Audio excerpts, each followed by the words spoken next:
Hello everyone, welcome to my YouTube channel Physiology Learning. I am Dr. Ram. Today our topic of discussion is ventilation perfusion ratio. This is one of the most upcoming topics for the MCQs. So pay attention to it. Now let's get into the topic. In today's topic we are going to discuss ventilation ratio definition, what does it mean, then regional differences in ventilation perfusion ratio, that is what is the ventilation perfusion in the upper part of the lung and lower regions of the lung, then ventilation perfusion ratio in various diseases, then finally how to measure the ventilation perfusion ratio. Now ventilation perfusion ratio, let's understand what does it mean. Ventilation, as all of us know, that is the amount of air that is moving in and out of the lung. So here we can see in a simplistic diagram that the lung is represented. Here we can take it as an alveoli also, and the blood supply is also represented. In this blood supply, the starting portion will be our venous end, wherein the venous blood comes for oxygenation, and the blood that is exiting will be our arterial end. So this is just a simplistic diagrammatic representation. Here the ventilation, that is the air that is coming into the lung, is constantly exchanged with the blood so that the oxygen supply is maintained and it is transported to various regions in the body. This ventilation, here we have written as 4.2 liters. This 4.2 liters is the alveolar ventilation. In alveolar ventilation, the amount of air that is exchanged is only calculated. So that is our alveolar ventilation, and its normal value is 4.2 liters. Now coming to the perfusion, perfusion means it is the blood supply of the lung.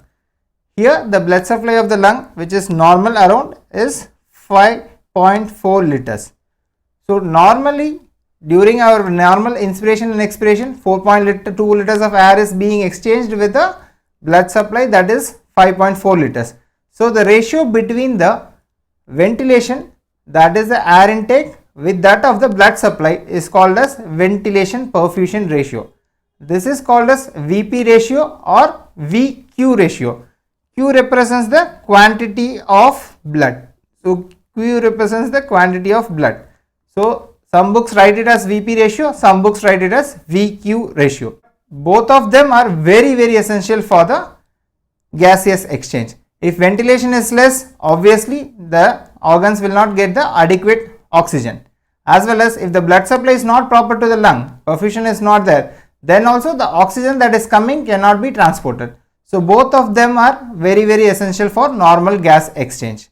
If there is a mismatch between the ventilation and perfusion, then the person will go under hypoxemia. What is hypoxemia? Hypoxia is nothing but the decreased oxygen content in the blood. Decreased oxygen content in blood. Now we know the amount of ventilation and the amount of perfusion. What is the ratio between them? The normal ratio between them in supine position, that is when the person is lying down, is 0.8. That is 4.2 divided by 5.4, which comes to around 0.8. This ratio does not have units because both are represented in liters. So the ventilation perfusion is just a number. Here the normal ratio is 0.8.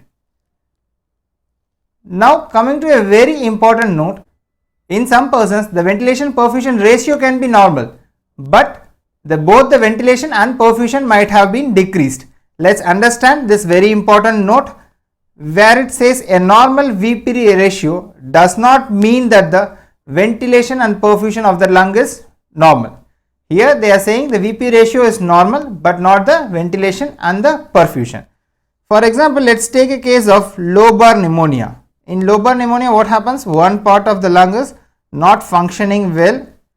So what happens to the ventilation in this region? Obviously it's not functioning well, so the air intake, air coming here will be less. So ventilation of this region will be definitely reduced. At the same time, there is a phenomena in the lung called as hypoxic pulmonary vasoconstriction. Whenever any area in the alveoli is not getting an adequate ventilation, the vessels nearby will go for vasoconstriction. This is called as hypoxic vasoconstriction. Hypoxic vasoconstriction. Due to hypoxia, vasoconstriction is happening. So what has happened? Both the perfusion is decreased. Let's understand with an example. Here the ventilation, let's say it reduces to 3 liters from 4.2 liters, and the perfusion is reducing to 3.5 liters. These are arbitrary numbers, which gives an ratio which is 0.8. See here, the ratio is normal, 0.8. But is the ventilation and perfusion normal? No. Here both ventilation as well as perfusion has decreased. So a normal VP ratio does not mean that the lung is normal. Now coming to the regional differences in VP ratio in upright posture. Upright posture means a person is standing, and what is the difference in the apex region and the basal region. So let's understand what happens first in the apex region. In the apex region, the lung now has come down because of the gravity, and there is more volume in the pleural space. Here the volume is increased. Volume is increased. So what happens when the volume increases? The pressure decreases. The pressure decreases. Here the pressure decrease means there is more negativity. More negativity means it can expand the alveoli to greater volumes. So the pressure is decreased, it has become more negative, and the size of alveoli is increased. See here, the size of one alveoli is increased. That's why the alveoli in the apical region are bigger. Whereas the perfusion of the apical region is very less. What is the reason? Again, due to gravity, most of the perfusion is going to the lower basal regions. The blood supply is also more towards the basal region. So the perfusion here is very less. So let's see what happens to the ventilation perfusion ratio with an example. Here the ventilation is around 2 liters. Let's take it is around 2 liters, and the perfusion which is very less, that is around 0.6 liter. So whenever we put a ratio between the ventilation and the perfusion, the ratio comes to be very high numbers. The normal ratio was 0.8, but see here the VP ratio is coming out to be 3.3 in the apical region. In the apical region, the VP ratio is maximum because the denominator is decreased a lot. Whenever there is a denominator decrease a lot, here the perfusion is very less, so the overall value comes to be very high. Now let's come to the basal region. Let's try to understand what happens in the basal region. This region is exactly opposite to that of the apical region. Here we can see that the volume here is very much reduced. Whenever the volume is reduced, what happens to the pressure? The pressure is increased, meaning there is no negative pressure to cause the expansion of the alveoli that much in comparison to the apex. So the alveoli here are small, but the amount of alveoli will be more in number. So the amount of alveoli, the number of alveoli will be more in number.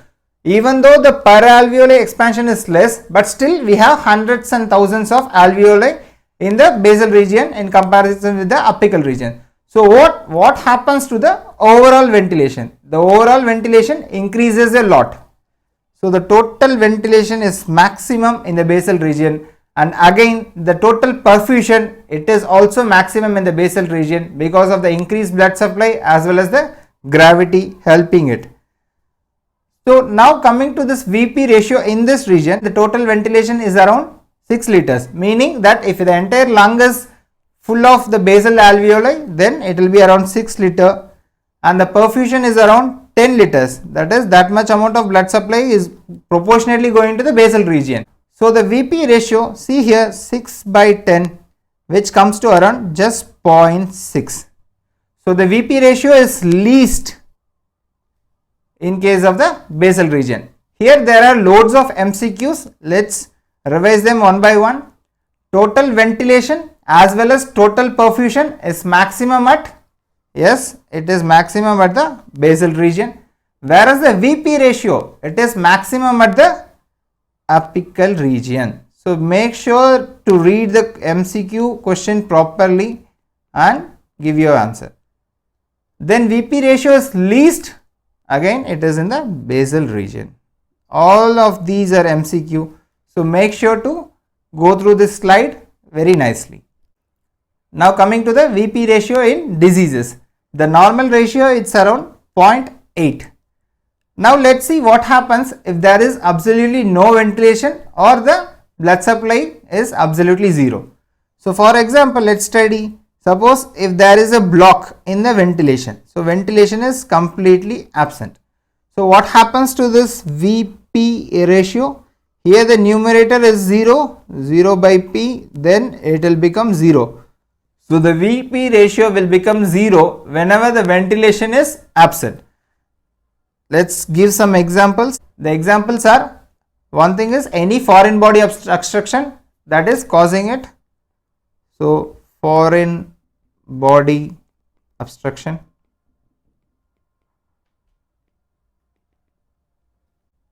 Any tumor which is obstructing, or physiological shunt.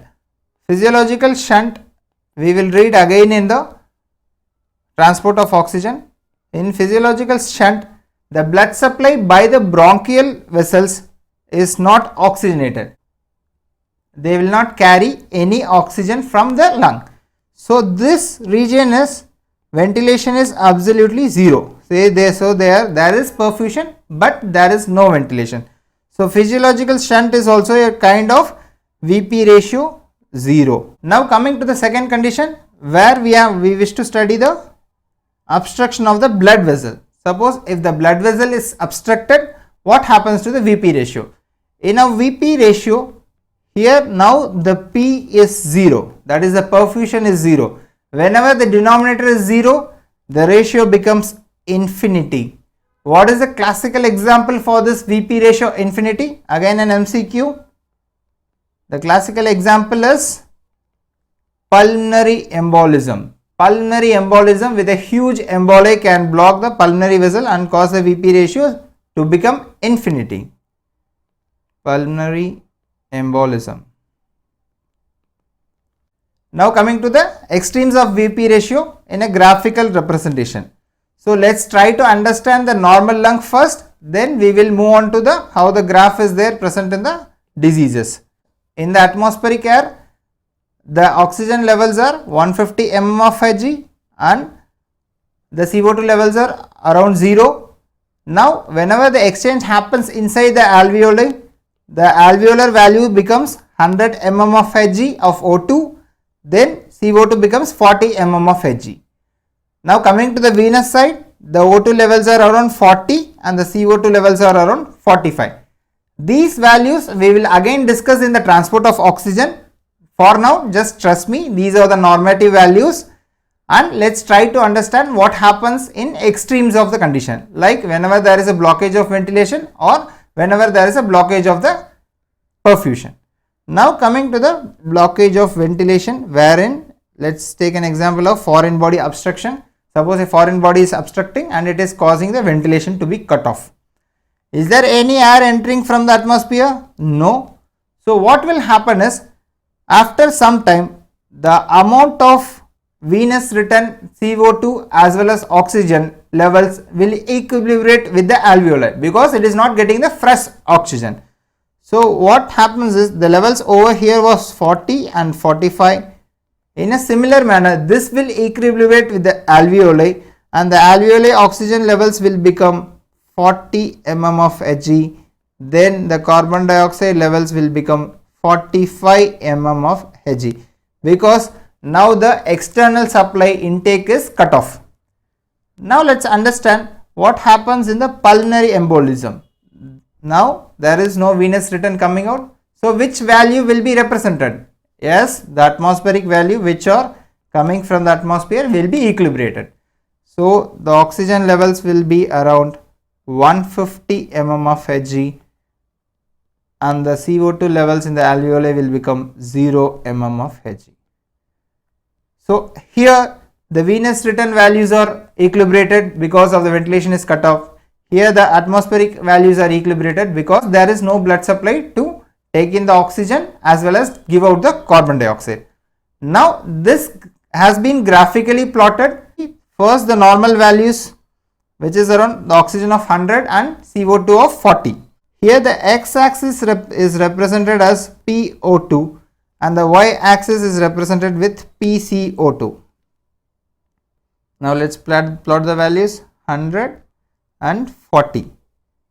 So this will be our normal range, which is represented by the figure A.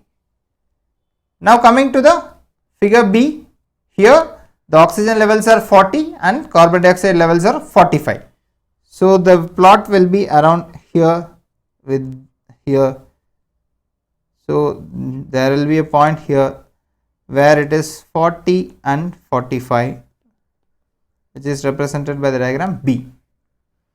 Now coming to the C diagram, here the CO2 levels are absolutely 0, the oxygen levels are 150. So the 150 level is over here. So this will represent our C diagram. In your books there will be a graph like this, wherein they will be asking you what is point A, what is point B and what is point C. Here let's try to understand. The point A here is normal values, which is around 100 and 40 mm of Hg, and point B, whenever the ventilation is 0, it is going to equilibrate with the venous system and the O2 and CO2 levels are going to be 40 and 45 respectively. Whereas the point C, here the perfusion is cut off, so it will equilibrate with the atmospheric air and the O2 levels will become 150 mm of Hg. Now coming to the measurement of VP ratio. VP ratio can be measured with various radioactive techniques. For that, the ventilation, what they do is they will give the person with inhaled xenon. Then they will pass a radioactive tracer and try to record the ventilation. So ventilation is recorded by an inhaled xenon and they will perfuse with the technetium labeled albumin. So again this will emit some radio tracers where the perfusion will be monitored, and in the lung it will give you a picture of the ventilation as well as the perfusion. By comparing these two, they will try to understand in which regions of the lung there is a mismatch between the ventilation and perfusion. For example, in cases of pulmonary embolism, what happens is the ventilation will be present in that particular region, but the perfusion will be cut off and there will be no perfusion seen in that particular region because of the pulmonary embolism. Hope it's clear. Now coming to the take home points. The normal VP ratio is around 0.8 and we have seen both ventilation as well as perfusion is maximum at the base of the lung. And VP ratio, when you talk about the VP ratio, it is maximum at the apex because the perfusion in the apex is very low. Then VP ratio 0, meaning the ventilation is 0 in examples of foreign body, tumor and physiological shunt. Then the VP ratio is infinity, in which case it will become infinity whenever the perfusion is 0, which happens in cases of pulmonary embolism. So that is it for today. In the next discussion, we will discuss about various perfusion and diffusion limited gases. Thank you for listening.